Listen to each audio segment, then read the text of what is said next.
এই ভিডিওতে আমরা জানব কাবা শরীফের নির্মাণের ইতিহাস, হযরত ইব্রাহিম ও ইসমাইল এর অবদান, মূর্তি পূজার সময়কাল, নবী মুহাম্মদ ও মক্কা বিজয়ের ঘটনা, আজকের কাবা শরীফের গুরুত্ব। এই ভিডিওটি শেষ পর্যন্ত দেখুন। আর ইসলামিক ইতিহাস জানতে ভিডিওটি লাইক, শেয়ার ও সাবস্ক্রাইব করতে ভুলবেন না।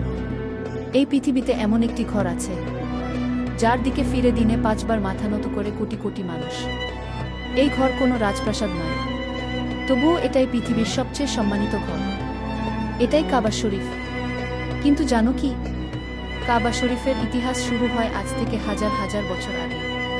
কাবা শরীফের নির্মাণ অর্ধশূন্যতে অর্ধওয়ান্তে আল্লাহ তাআলার আদেশে হযরত ইব্রাহিম ও তার পুত্র হযরত ইসমাইল মক্কার নির্জন মরুভূমিতে নির্মাণ করেন কাবা শরীফ।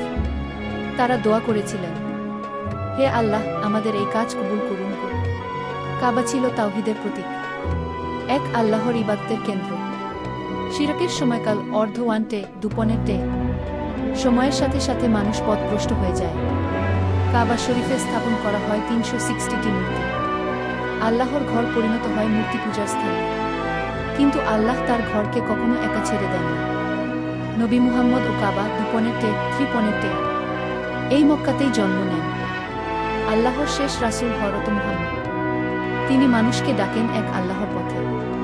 কুরাইশরা বিরোধিতা করে, নির্যাতন করে, কিন্তু সত্যকে থামানো যায় না।